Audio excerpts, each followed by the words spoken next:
Welcome. You're listening to Beyond the Front Door podcast with Lindee and Rhea at Peak Properties. And we are real estate agents here in Cheyenne, Wyoming. And we bring you stories that make you laugh, cry, cringe. I don't know what else. All inform you. All of the things. Yes. Come on in. We put the real in real estate. Yeah. Do you want to introduce No, our I guest? think you should. Okay. Yeah. I would like to introduce our guest today, a local celebrity. Small town famous, Mistie Woods. You are, because everyone knows you. Mistie is a real estate agent at Number One Properties, and I'm not going to get into all about her because she's going to tell us about her. Yes. So we usually start by just asking our guests to kind of tell us a little bit about themselves, about your family, how you got into real estate, how long you've been doing it, whatever you want to share with us. Okay. Well, I started out. I started out as a stay-at-home mom after I decided that I wasn't going to be an attorney, because that's really what I went to school to be. You went to school. You got a law.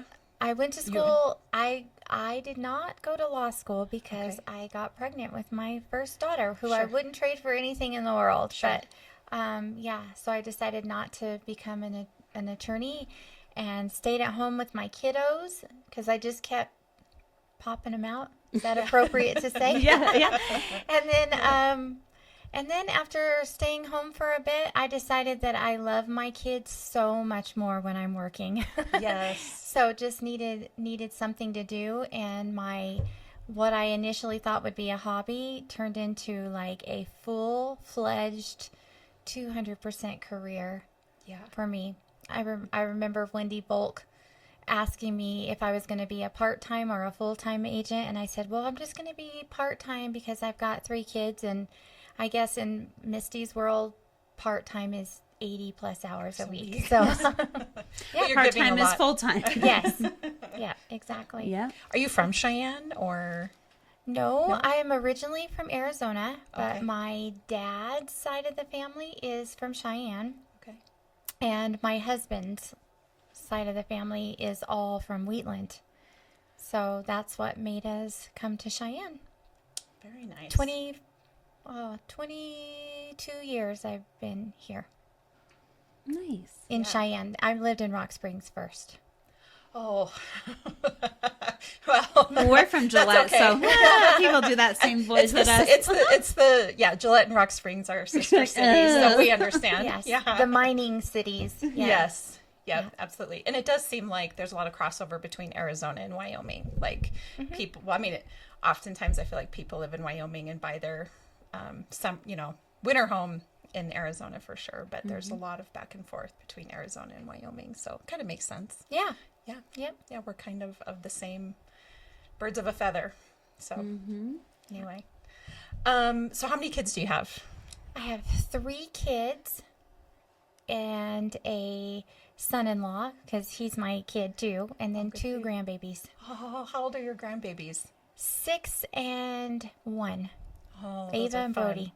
Oh, I love that. I like them more than my kids. Yeah, that's how that works. Because you can bring them home and spoil them a little bit and take them to do all the fun stuff, and then back home to mom and dad. Yeah. Yeah, it's really good. I have a 10-year-old grandson too. We were just joking yesterday because Brian went to some police call where the girl ran away to grandma, and then the mom was upset because she keeps doing this, and she was like, I want her to get a ticket, and grandma was like, oh, she's not getting a ticket. And Brian's like, isn't it funny how it changes from parenting to grandparents? Because he's like, I bet when she was a parent she probably would have been just like her daughter, but now that it's a granddaughter, it's like, that's my granddaughter. No, don't do that. It's true. Yeah, my boys all the time say, you love Ava and Brody more than you love us. And I'm like, maybe a little. I just saw a meme out there yesterday, I think it was, that was like, oh, Mom, all of a sudden you have McDonald's money. And I thought that's exactly correct, because when I was growing up, McDonald's was a treat. Like we went like maybe once or twice a year. And anyway, I feel like my kids were a little spoiled because they got it more than that when they were growing up. Yeah. But the generations change a little bit. They do. So how long have you been doing real estate then? Let's see. It'll be 20 years in coming up here, 2025. Oh my Wow. goodness. 20 years. I know. It seems like it's just flown by, but And a lot of changes during that time.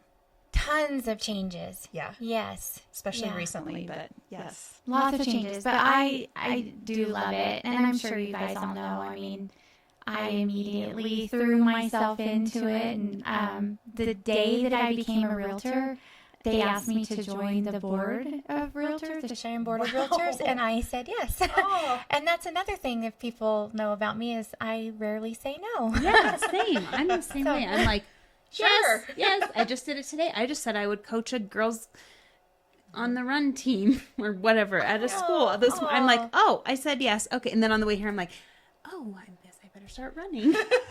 That's awesome. Can these children beat? They can. They can. They can. They can. No, Yes. they can't. Yeah. I'm like, oh, no. Okay. Well, all right. We're doing it. That's such a great program, though. Yeah. Yeah, it really is. I do think, though, the more you throw yourself in and say yes to things when you're starting a career, you learn it quicker, right? Like, especially if you're on the board of realtors, you're getting that big picture view, which I think, for myself, I'm only 4 years in, but when you're in it, when you're in the weeds of it, it's hard sometimes to pull yourself up and see the big picture or to understand the industry as a whole while you're in the middle, like learning and trudging through all the new stuff. So I would have to imagine that being on the board of realtors right away just helped broaden that perspective really quickly. It did. It Yeah. really did. And the other thing that it did, and I think most importantly to me, and I say this to everyone, I think I've said it to Lindee before, is that I really have been able to become friends with everybody, no matter what brokerage that you're working for. And you're, Yep.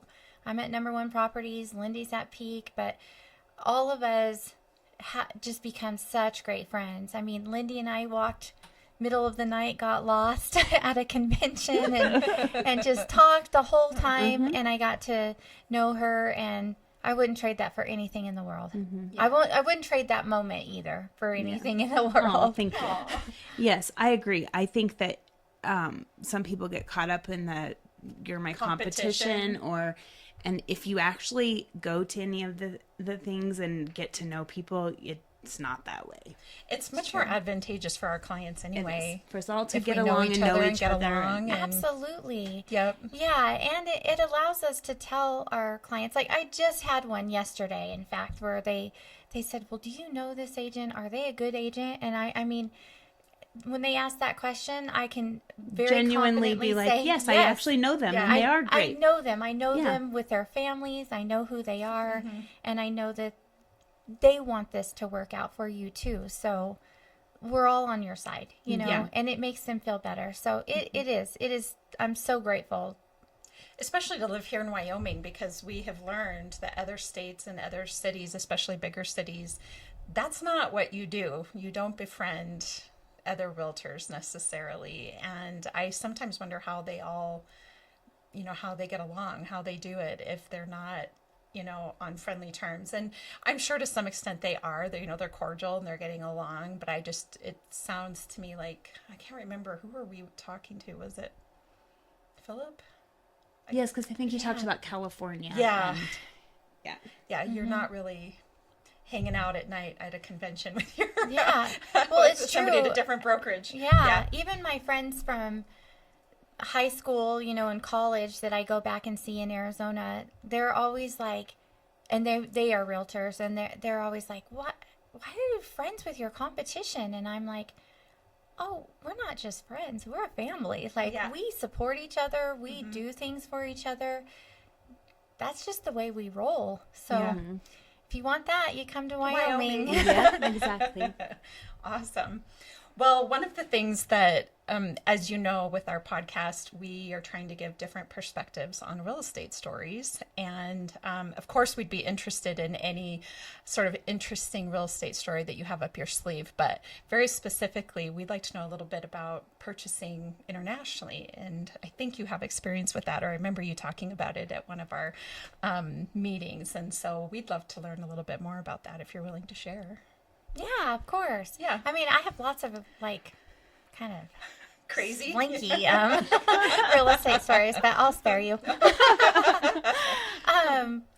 But it's actually not as different Sure. as it is here in the United States, but I would recommend if anybody is doing that and looking to go purchase I purchased in Mexico, and I would just recommend that you use a realtor to do that because they actually follow the code of ethics that we do nationally, and they have to abide by all of our same rules.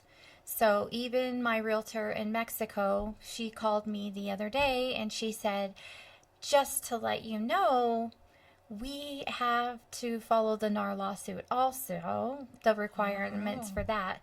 So I said, well, I figured that you did since, you know, you're a realtor also.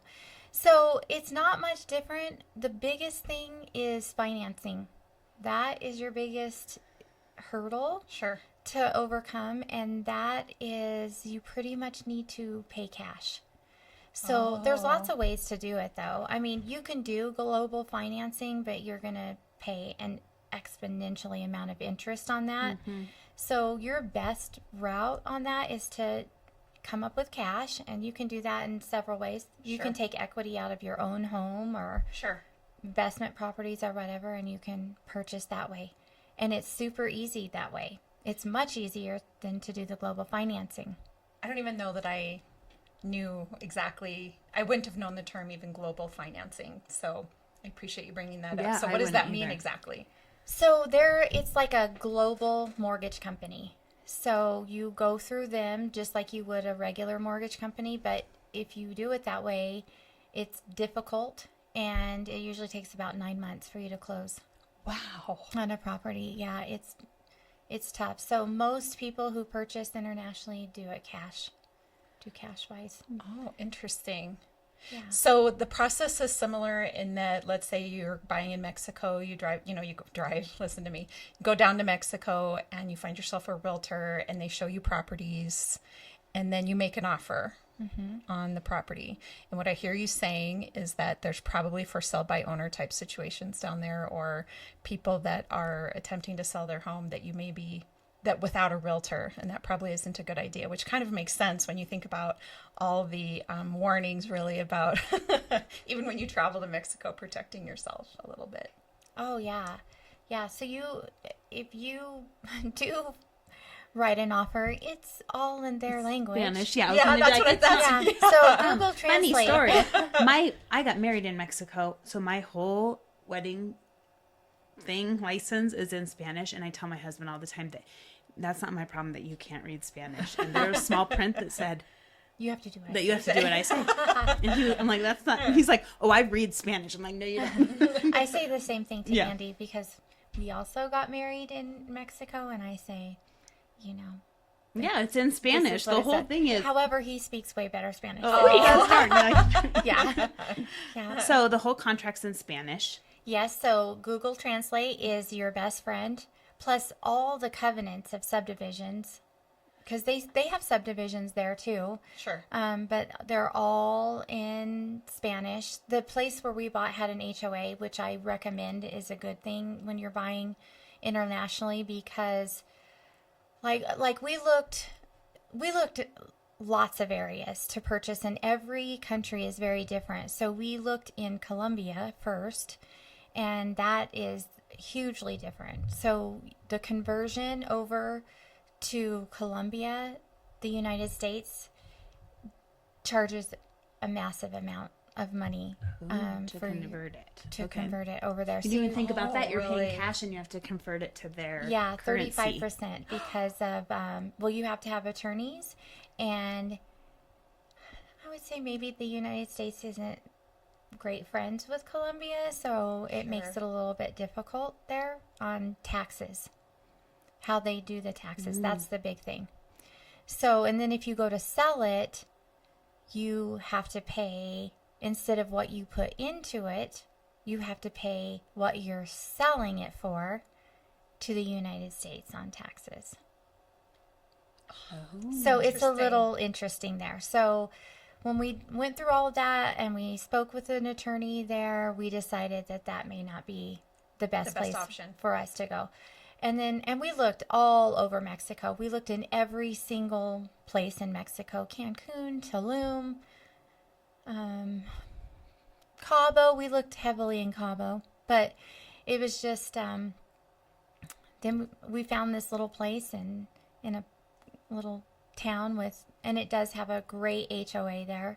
There's probably some security in that. is my guess. Security, yeah, it's a gated community, so you have to also think of safety because foreign countries are just not as safe. I don't know. Sometimes I look at Denver though. and think, I'm probably safer there. You're in a foreign country there, yeah. Do foreign countries want Americans buying property there? Like, is it okay? They want it? They do. Okay. But the requirements, so you can't become a citizen, which would be ideal if you could, because then you pay less taxes. But if you do, you have to stay there 121 days straight before you can do that. And then you can have dual citizenship there. Okay. And which would be nice, but there's also downfalls to all of that. One, I mean, I still have a job, so I have to be here. You can't be gone for 4 months. Yeah, you can't go stay somewhere for 121 days. Yeah. Right. Yeah. So they also make sure that you can provide for yourself in the United States. Like you have a job and income, because they don't want you moving there and mooching off the government. Sure. And they verify all of that. Sure. But we don't here. Yeah. We don't do that here. Well, I will say, if you're trying for citizenship here properly, they do want to know that you're going to be a contributing member of society. That's true, yeah. And I only know that because I had a friend who had gotten here and was working here, but her husband was still making his way through the citizenship. And they actually were apart for a couple of years while he made his way through the process. And I just know that I had to provide like a letter of recommendation that my friend was a contributing member of society, and it made sense for her husband to join her here. So if you're doing citizenship properly, I do think they want to know. Yeah. And I don't know how much verification they need, but they do want to know, I think, the same thing, that you're going to contribute when you move here. So yeah, I guess makes sense. Yeah, it does. Yeah, it does. Yeah. But then again, you're like, well, I mean, I'm buying this place, so I would think I can afford it. I can do it. I can afford it. But especially since you have to pay cash for it. Right. Mm-hmm. Yeah, it kind of makes sense. Yeah. So what's a typical closing period then? Long. Yeah. So you go through this process of, you can still do all your due diligence, and I had inspections and everything. And luckily my realtor, it was from Boise, Idaho, so she spoke excellent English. Oh, good. And got us through the whole process really easily. But you have to do a waiting period. Part of the deal is, if you sell it, you have to pay your realtor half of their commission after so many days. It's on the selling side. So if you're under contract and moving along, you have to pay half of the commission to your realtor, and their commission there is like 8%. Wow. Commission, which is a lot higher than us. Yes. Yeah. Interesting. And the houses there, price-wise, they're pretty comparable to here. I mean, they probably not California on the beach. I mean, right. There are some multi-million-dollar homes, but just an average home on the beach, depending on where it's at, people can still afford them. Yeah, they're not outrageous prices. So what I'm hearing you say is that if you're going to buy internationally, find yourself a realtor that speaks both languages. For sure, that would be important, right? That would help. Very important. Yeah, I mean, our closing documents, when we went in to sign with the notaria, you are like, I have no idea what this says, but they'll send them to you in advance, and you can read through it. But again, Google Translate is your best friend through everything. I mean, even now, like our HOA will send us stuff over, and we have to translate it all and what they're saying. Sometimes it doesn't make sense, it's the sentences don't make sense, and you're like, what are they saying? Like, what are they trying to say? Because the words are a little back. I mean, they are, yeah. Yeah. backwards in the Yeah, sentence. if you've ever clicked translate on anything, you're like, it doesn't just go straight over. Yeah. Yep, that's Yeah, right. sometimes a little different. Yeah.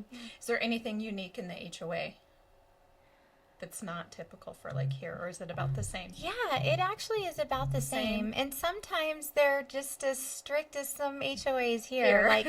Like we had to change our door out because the sun had been beating on it so bad, and so we had to get our door changed out. So we put another door on, and it was slightly darker than all the rest of the doors in the community, and so That was a no-go. they got upset over it, and I was like, we have the nicest door.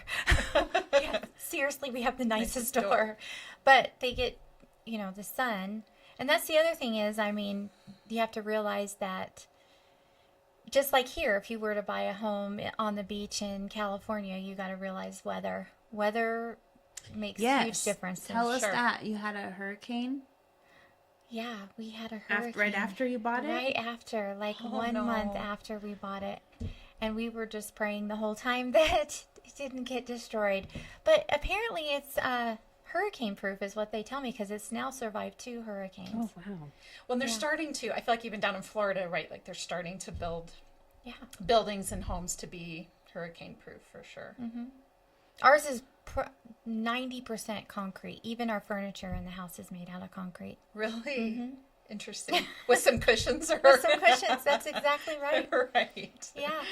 Our pergola out front ended up, I don't know, in the middle of the ocean Somewhere or else. something. Yeah, it was a raft for someone. But that was an easy fix. Sure. But it's great. I mean, it's nice to have a place. We use it as an Airbnb, which has been very good. Sure. And then we just block out time when we want to go. And I haven't been in a year though, because I've been busy with work and. Yeah. We've talked about that a little bit whenever we ask our guests about purchasing a second home. And there's always this debate about,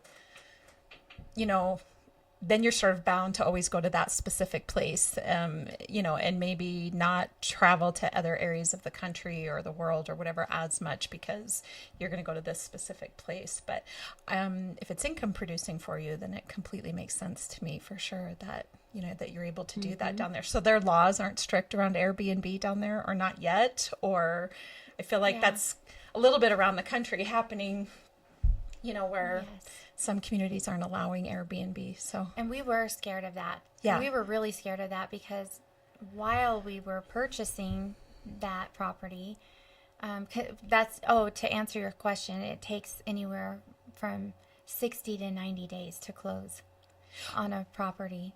Is that because it's international or just because that was Mexico specific? Yeah, that's about how long they take. So when they say you're living on beach time, Mexico is very much beach time. So when they get to it, they get to it. They work from like 10 to 2 or something. Exactly. Yeah. And pretty much August, September, I mean, at least in the town that we're in, they all go on holiday. So all the restaurants and businesses are closed down for that amount of time. Interesting. But you don't want to go during that time.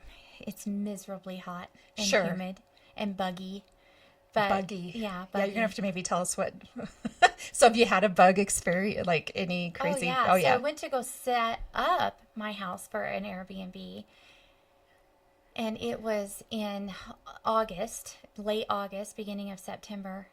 Absolutely miserable. I mean, it was so hot. We had to stay inside for the most part. And we were going to Costco. We were driving 45 minutes to Costco, loading up our car and coming back. Oh, and that's the other thing. Driving in another country is very different than the United States. So Are they on the right side of the road or the left? they're the right On side. the the right. They don't listen to rules, do they?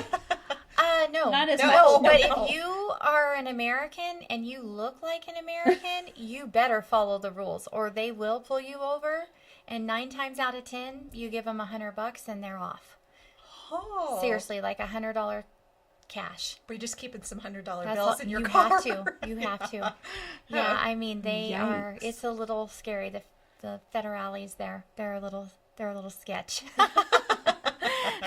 Interesting. There's a car next to us, going 20 miles over the speed limit and have 14 people in their car piled in, no seatbelts. But you're going 4 miles over the speed limit with 2 people strapped in their seatbelts. And you've got America sort of stamped on your forehead. Oh, I totally look like an American. Yeah. You're like, we don't fit in here. Yeah. We talk a lot about being, whenever we travel, that we look like we're from Wyoming. We sort of have Wyoming. So not only just you're from America, but you're from Wyoming as well. So we tend to look at. Oh, yeah, for sure. And when you tell them you're from Wyoming, they always say, Miami? They They're do. looking at you like, Miami, you don't look like you're from Miami. Miami. So That's it's fun. funny. But it's very different. It is. I mean, there many times we've thought about, maybe we'll just live there one day. Yeah. Because we really do love it. I mean, Yeah. it's That would be a super great place. cool. So I think you were going to tell us about the bugs. Oh, the bugs. Yes, the bugs. Oh, they're... What are the Well, worst they have ones? them in Florida, too. I know, and I think I've seen in Florida, like you have to have your house sprayed like every 3 months or something to keep Yeah. the cockroaches out. Am I correct? Is it cockroaches? Oh, yeah, the cockroaches, the very Yep. first day we moved in. And this is, I mean, a very nice community Yes. and a nice house. Yeah. And I opened up the dishwasher, and there, I'm telling you, a cockroach this big came barreling out. And I was like, "Ah!" And I'm all running around the kitchen, and Andy's running around with a flip-flop, ready to try to kill it. And I kind of feel like you need a gun. yeah, oh, Yeah, yeah, yikes. they're huge. Not They're a flip-flop. so huge. But I did. We got it sprayed ourselves. We Yeah. did it ourselves. But yet the no-see-ums, those are the bugs, and they will eat you alive. I probably had That's what I was gonna say. Didn't you get bit a whole bunch or something? Like So what are they? 1,000 times. You just can't see them, and they just bite all over. can't see 'em? You can't see them. Oh, Yeah. So they are terrible. They are just, and then you itch and no see-ums. I get it. And then you walk outside and it's 100% humidity and you're just dripping wet. And so the only way to keep the bugs and the humidity off of you is to just stay in the pool, Oh, which is okay. Yeah, yeah, that's fine. that's okay. Drink cervezas and stay in the pool. That's interesting. Okay, so then closing day, similar thing. So is it done like at a title company there? Same thing? You Yep. Show up and sign everything? It's actually an attorney's okay. attorney's office where you close. But yeah, you just show up and it takes you about an hour and a half, really. They're kind of longer. They're lots of paperwork. You have to have a trust if you live. That's the other important thing is you have to set up a trust if you're going to live close to the beach. They won't let you purchase a property individually on the beach if you're anywhere like 150 yards from the beach. Why? It's a rule that they made in the government there a long time ago, and they've kept it. So in order to do that, you set up this trust, and then you can have it. And I'm not sure why they did it that way. I don't know the whole reasoning behind it, but you have to do it. And I think it's good. I mean, it kind of protects you a little bit too. Yeah. Yeah. And any potential, descendants, I suppose. Because I would be curious. I guess the first thing that hits my head, and maybe I'm super naive, is that if you don't have it set up in a trust or you haven't designated for it to go somewhere and something happens to you, I'm guessing there's a battle, especially if it's near the beach. Would I be wrong in that? Or what do you think? I don't know. I was thinking, what if someone got hurt on the property or something? I don't know. Yeah. Or the hurricane situation, maybe. Yeah. I don't know. You do, and you do have to get homeowners insurance there, just like here. Or you should. I mean, if you're paying cash for it, you don't. Same as here, you don't have to do it, but we definitely did. Do you have someone like watching the property when you're not there? Oh, yeah. Obviously. It's just like here, like you have a management person. Yeah, we have a whole management team. They're amazing. If you ever decide to buy, it's outside of Puerto Vallarta is where ours is, and they're amazing. And some of them are American, and some of them are from Mexico. One of them's from Brazil. So Interesting. but the nice thing about them is they speak several different languages, all of them, and So they set up, I mean, we had a couple come from Ireland and stay. So, I mean, it's nice to have people that can. And people probably do come from all over, would be my guess. Yeah. So down there. Yeah. It's All super of us cool. wanting to be where the beach and the sunshine is. Yeah. Huh, that's all very interesting. I appreciate you sharing that because I've just been, ever since you said it, which I think maybe was even 2 years ago, I've been thinking, what does that look like? You know, how do you do that? How, you know, what the financing part was the part I figured that would be the most. And then we ask everyone who comes on the podcast if they could buy real estate anywhere, where would they buy it? And a lot of them say somewhere else, you know, like A beach. Yeah. Or like, Yeah. or another country. And we're like, we're going to have Mistie on here to tell us about that. It is good. Oh, that's what I was going to tell you too, is about when we were purchasing during the under contract time period, we actually received notification from the Airbnb we had in Arizona, in Gilbert, Arizona, that they would no longer allow us to have Airbnbs. Oh, sure. And so we were super nervous about buying in Mexico and them all of a sudden say, You can't have an can't have Airbnb. that. Yeah. But they've been great about it. I mean, for the most part, they want I feel tourists there. Yes, I Yeah. feel like that's their biggest way of them making That's how they're money. making Is money. tourist, Yeah. it's a touristy Yeah. place. And I think they're even better about it now since COVID, because they were devastated during COVID when we weren't going there. We Sure. were shut down here and we couldn't go visit. And I think years ago when I'd go to Mexico, I always felt like they were like, oh, these Americans are coming here. But now, since COVID, they were like, wow, we really need them to come here. Yeah. And many of them have told us that. In talking to them, they've said, you know, that's our Bread way and of butter. life. And our restaurants were all shut down, and that's how we made money. And now, It makes me think of, I've wondered about this a little bit, about traveling and about all of us traveling to different countries and different states. And every state seems to be pretty protective of its locals and of its residents and making sure that everybody's taken care of. But you know, that 1 year anniversary just happened of the fires in Hawaii. And I remember at the time when that happened, there was this huge online battle because you have some people in Hawaii that were like, we don't even want you guys here. This is our state. Stay out of here, please. We're all in trauma, suffering from these fires. Don't be coming here. And then you had some people on there saying, we need you to come here and spend your money because tourism is a thing. And I'm kind of curious as time goes on with some of these countries or states that are kind of in flux like that, where on the one hand, tourism is kind of outpricing the locals and the residents being able to live there versus needing that money to survive economically. So it's just kind of an interesting.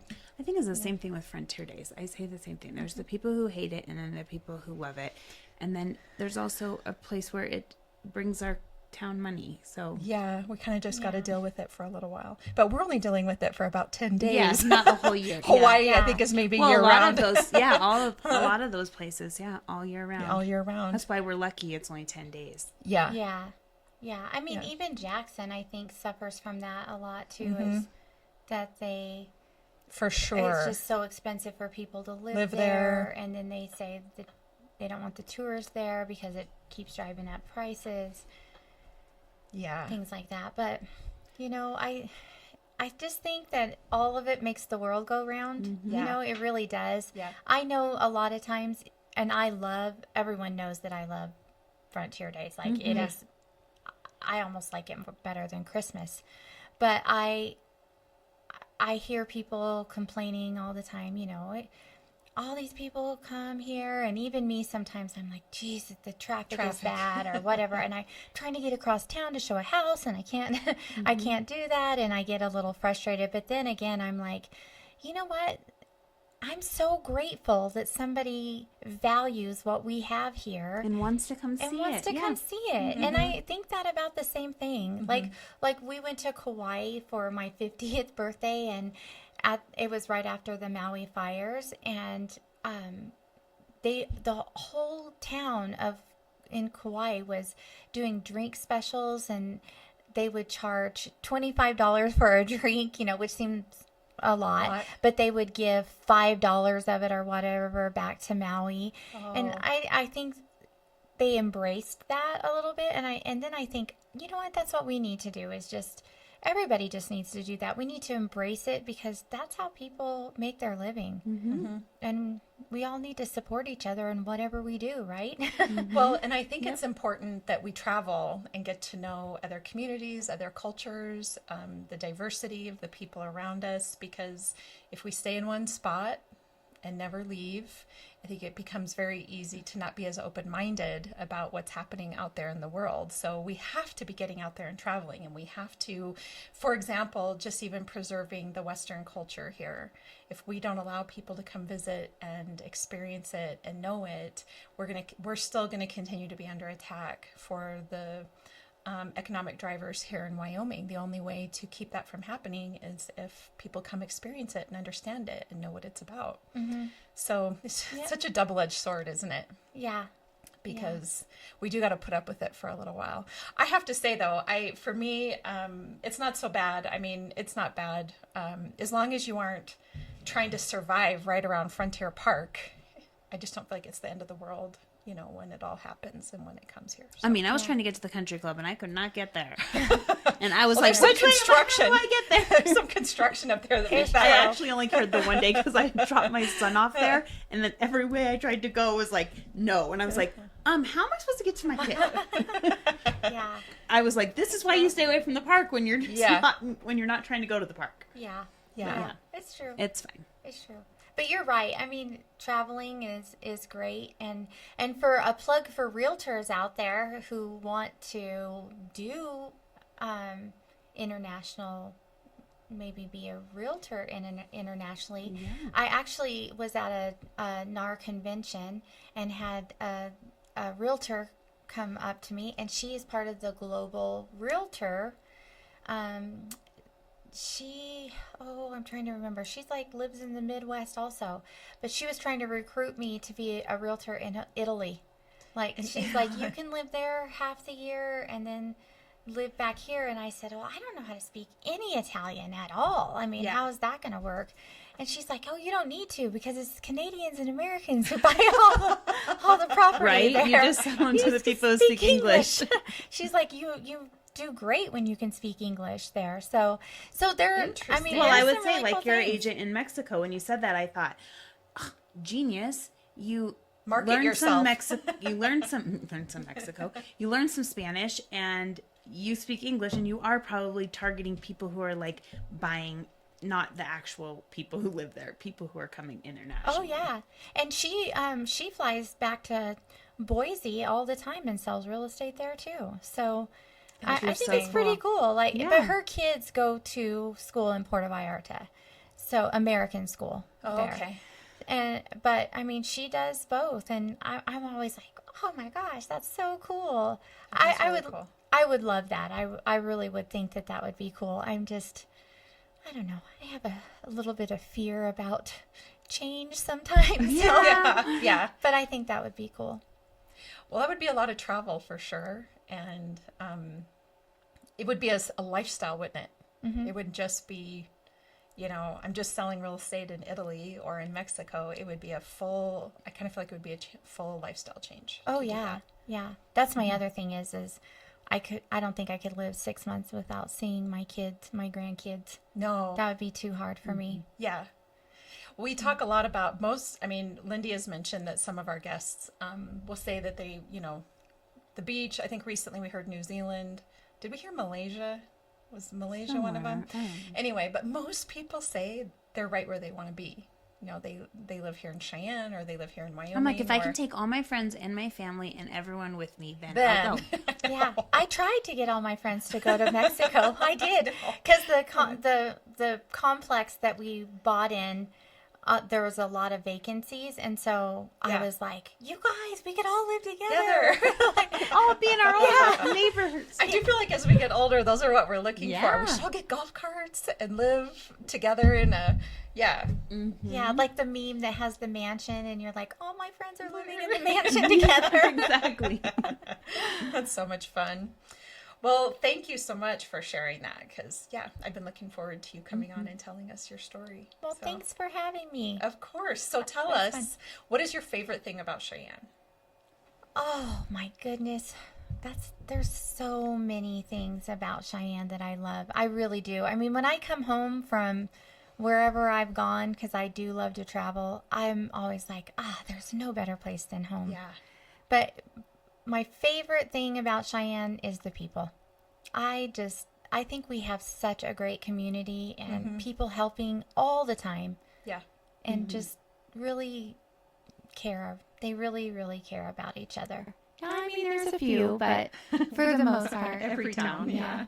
Yeah. Well, we've talked a lot about the clients that we helped that moved here from Colorado specifically, and we've had some on the podcast that have talked about how they couldn't even believe it when they were walking downtown and somebody smiled at them and said hello. Like, it actually creeped them out a little bit because coming from Colorado, they're like, you just don't do that. You're not. They were in certain places like, we're just stop talking to each other. Yeah. I'm like, oh, that's sad. That I is know. sad. I wouldn't even know But you how can't to live go hi. like that. I sometimes say hi to people and I'm thinking they probably think I don't know you. Yeah. Oh, But me you just say too. hi because you. Yeah. Hi, Yeah. how are you? Great. How are you? Okay. Because how do I you know make them, eye though. contact and not say hi? I think know. that's the... Well, I know a lot of times I'm driving around town and I mean, I'll glance at someone and they're looking at me and so I'm all, hi, and I have no idea who they are, but they're probably like, crazy lady. But it's true. The people here are just so great and wonderful. agree. Oh, and sunsets. The sunsets are They are. we have incredible sunsets. I've seen them in Italy, I've seen them in Mexico, Greece. Cheyenne, hands down, has the best sunsets. Yeah. They Well, really these do. big skies here in Wyoming. I mean, and especially on the east side of the state where it's all plains, it's just, I think you're right. That big sky is hard to beat. So, Yeah. Well, I ask everyone where they would buy real estate, but you've already bought it in several places. So, where's your next, next place one, that would be like a dream? Well, I did have to sell my place in Arizona because of the Airbnb Airbnb. situation. So probably my next adventure is going to be back in Arizona. I still have a lot of friends and family there, so I'd want to be there. And I know that doesn't sound that exciting of a place, but we really It's a great did. place to go visit. and It's great. Gilbert's a nice It's little not town far. place. It's warm. Like we can get Yep. away. You can get away and come back. I think it's great. Yeah. Every time we look, even for just little short vacations or a little long weekend, those are the best places to go. Like just not Yeah. too far. They It's a are. quick flight. And it's a super quick flight. So I think that would be it. I did look in Port Aransas, Texas. Okay. And that was a great place and a great beach. The humidity there, whew. Yeah, it's a lot too. But gosh, we looked everywhere when we were trying to find a place, and the Mexico was just the perfect fit. We call it San Diego on steroids Oh. because it's like perfect. It's the perfect little beach town and people there. It's San Pancho is what the name of the little town is called. It's right outside of Sayulita, and everyone there is like hippie and Oh, surfer and little kids running all over the place, and I love it. it's just a great place. So I think I'm good. Awesome. You already have your place. We had, was it Rita on here with Synergy Home Care that said Santa Fe is an excellent place for one too, how beautiful it is there. And I guess I wouldn't have thought New Mexico, but now I'm kind of curious, like if ever I get the opportunity to go to Santa Fe, I may do it just to see what it's about because she was so in love with it and how pretty it is there. So, Santa Fe is magical. oh, it is. And Okay. you cannot put this out there if you don't want to, but just a quick story about Santa Fe. Okay. So I was born in this little town called Globe, Arizona. Yes. I mean, it's a little miners town and kind of not that nice of a town.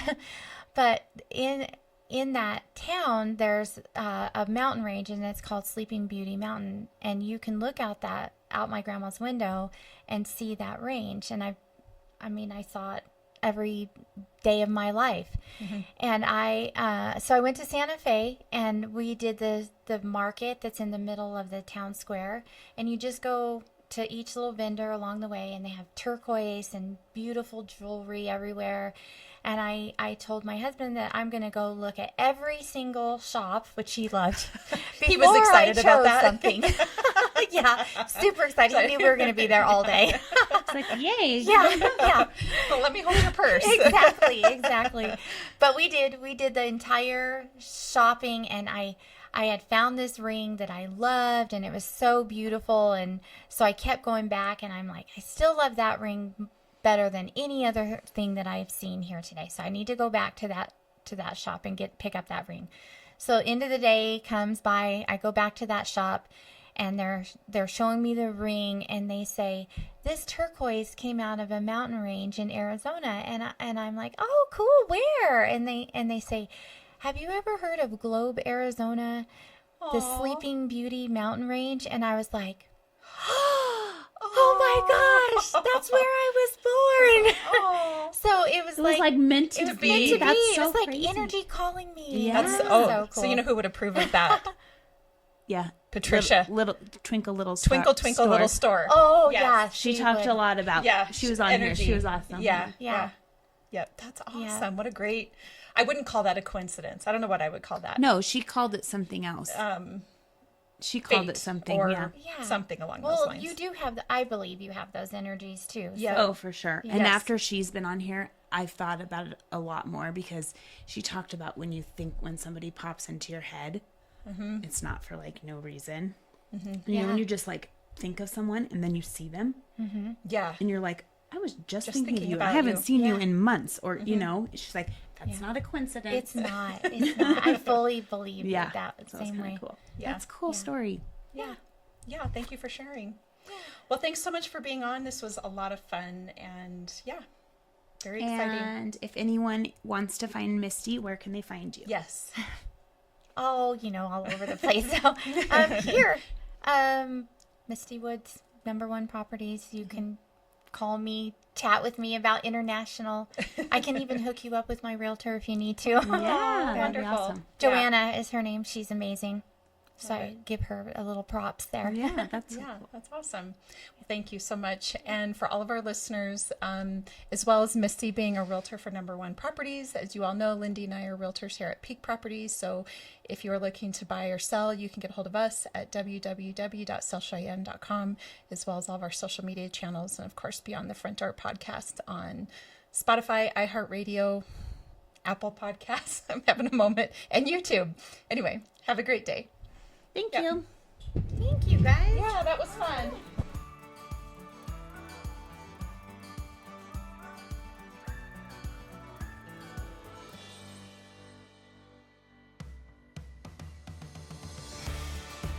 Whether you plan to buy, sell, or invest in southeastern Wyoming, turn to Peak Properties.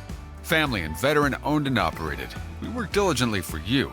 Unlike other larger companies, we take time to learn about you, understand your specific real estate needs, and remain easily accessible if you have any questions. Being a veteran and family-owned and operated company means a high level of commitment, trust, and loyalty. Our family culture sets us apart. We work as a team. We develop not just professional, but personal relationships with our clients. When you choose Peak Properties, you become part of our real estate family. Looking to relocate to Wyoming or just move across town? Peak will be there for you every step of the way. Recognized for excellence and dedication in the real estate profession, we're proud to be one of the most trusted and knowledgeable names in our industry. Let Peak help you find your dream home or investment property today. Our agents will make sure you're informed and listened to as they guide you to fulfilling your real estate goals. Reach out today. We have sold and purchased several homes through Peak Properties, and each time I've been impressed. They are great about guiding us in the right direction and always being in our corner. Peak Properties. Let our family show you the way home.